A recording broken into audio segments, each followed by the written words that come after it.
Hi, I'm Jennifer Hitchcock. I'm an English professor and I am the CETL Faculty Fellow for High Impact Practices for 2024 to 2025. And this is, let's see here, we're going to talk about tilt today. Let me just share my slides. I'm going to talk about tilting assignments. Some of you may know, maybe you saw one of my presentations back in the spring at Faculty Forum or during Back to the Nest, and you've probably heard from your dean, maybe your program head about, requests to tilt one or more assignments. If you're in Gateway Math and English courses, you may have been asked to tilt 2 of your assignments. And if you were at Back to the Nest, you would have also heard Stephanie Whalen discussing, the benefit of tilting not only assignments and the research behind that, but also the benefit in tilting other types of communication as well. So we're going to talk a little bit today about how to tilt those assignments. There's also a QR code here where you can access resources for tilt, or that is transparency in learning and teaching. And there's also a sign-in form as well. So what are we going to talk about today? Well, for today, we're going to discuss basic principles of tilt, or transparency in learning and teaching, define components of tilt, including the purpose, task, and criteria for an assignment, to share ideas for revising assignments to apply tilt strategies, and also to discover further resources related to the tilt framework. So what is tilt? Again, tilt is transparency in learning and teaching.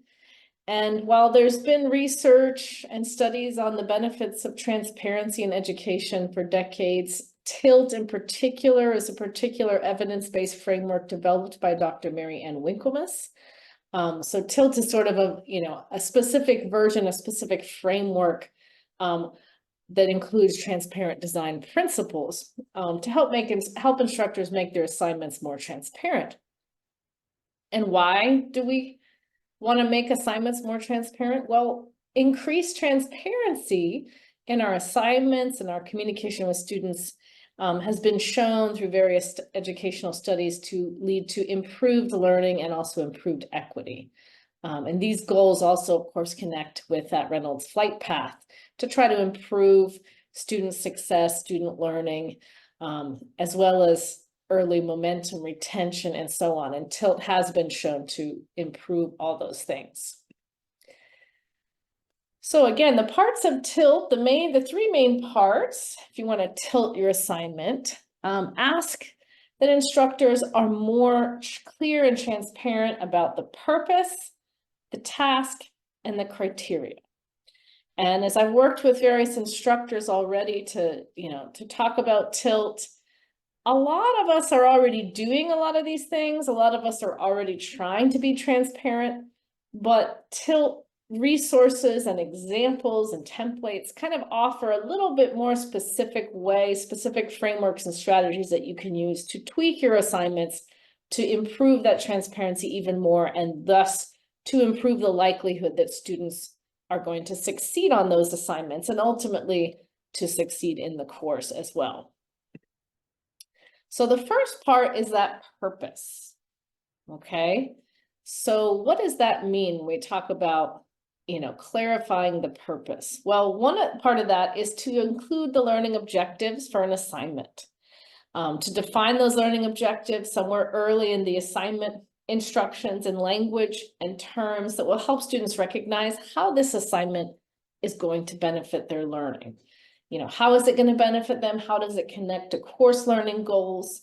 And of course, goal being clear and transparent. So being clear, specific, but concise.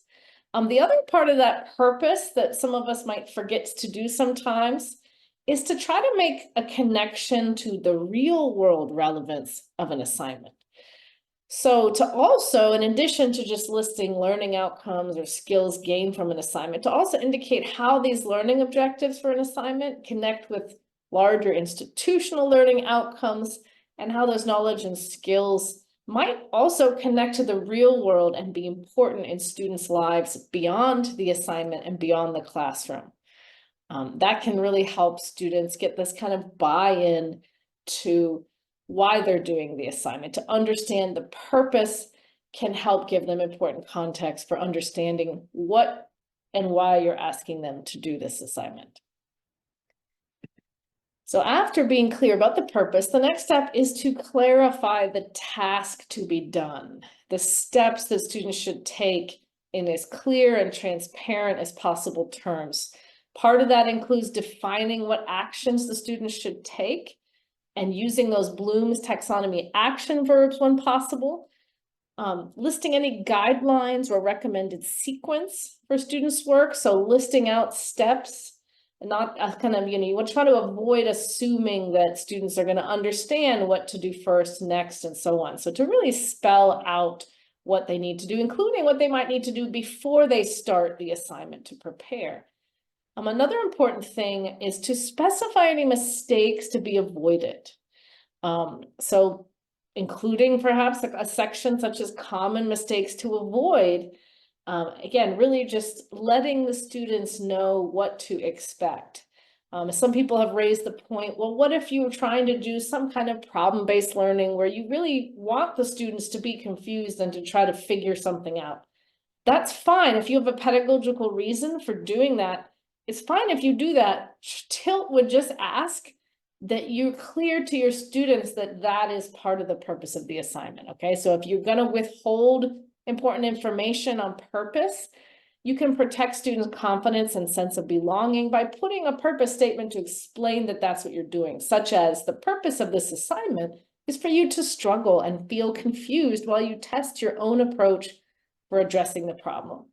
So just to be, again, to be upfront, a lot of this has to do with demystifying what students are going to be asked to do. And keeping in mind, this comes back again to equity in some cases, where some students who have more preparation, more experience, maybe they're not first generation college students, they might kind of intuitively be able to figure certain things out more easily. Whereas students that might be a little underprepared, come from underrepresented communities, be first generation college students, they might not know things that other students might assume, or that instructors might sometimes assume they would know. So the more you can spell out what's to be done, the more you can alleviate students' anxiety as well, and they can get started on actually doing the assignment rather than stressing and being confused to try to figure out what you want them to do. When you can be clear about what you want them to do, they can spend more time and energy actually doing that to actually achieve those learning goals. So after you spell out the task, last but not least, it's important to present some clear criteria for success. What do the students, have to do in order to get a good grade on the assignment, to be successful on the assignment, or whatever that criteria may be? So defining characteristics of the finished product is important. Another thing that some folks may overlook is providing examples, and in this case, multiple examples of what these characteristics look like, including in real world practice. Then having students analyze multiple examples of real world work before beginning the assignment. Okay, and sometimes we might use, examples of previous student work, to give students a sense of what to expect for an assignment.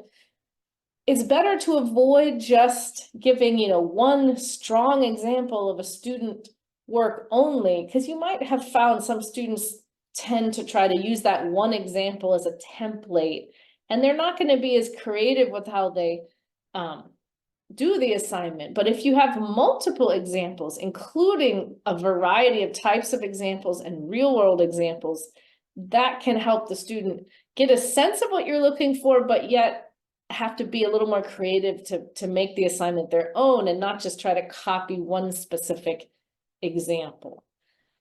You want to also discuss the difference between excellent work and adequate work or weak work, and provide students with some type of checklist of characteristics of successful work.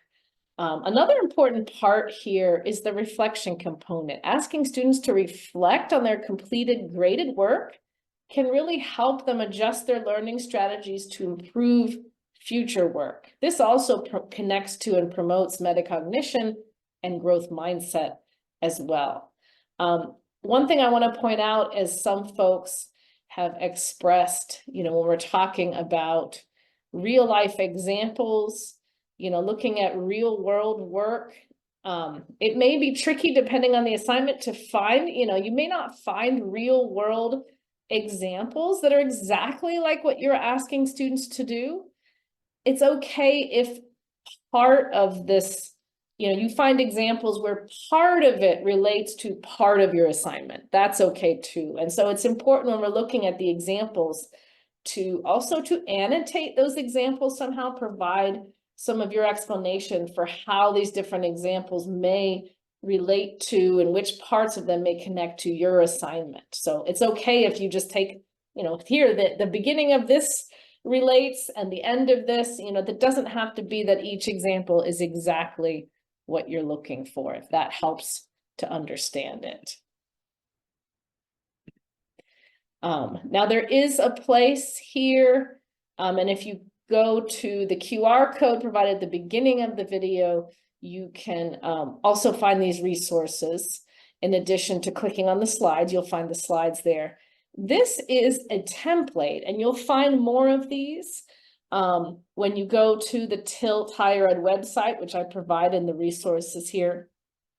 Assignment templates, you don't have to, obviously, you can make it your own. You don't have to use the exact format given, but it gives a good explanation for what types of information and what you can do for each part in order to flesh out clearly that purpose, task, and criteria.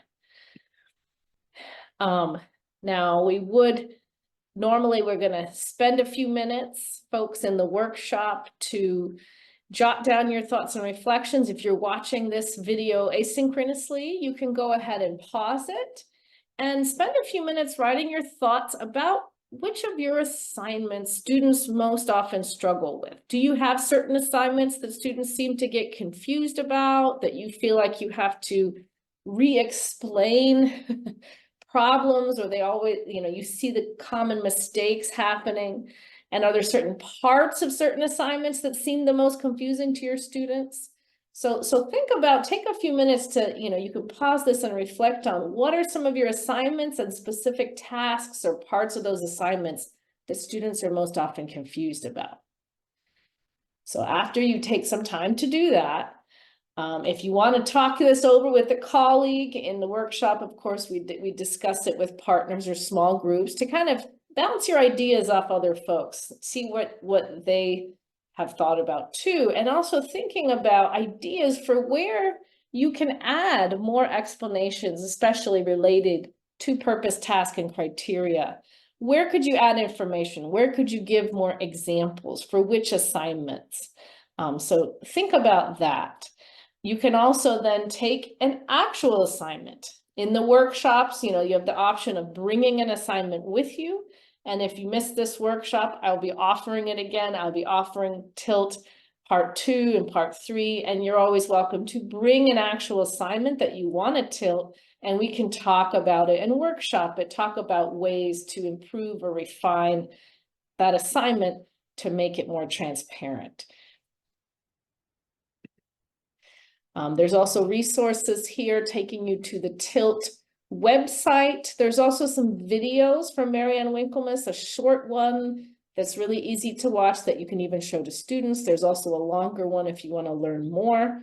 I also put the QR code again where you can access resources, including my slides and including additional resources and research about Tilt that can help you as you're working on tilting those assignments. And please, please remember, you can also always reach out to me at jhitchcock@reynolds.edu, as I'll be available to not only share resources with you, but set up a one-on-one meeting where we can actually sit down and go through an assignment and talk about ways to improve the transparency.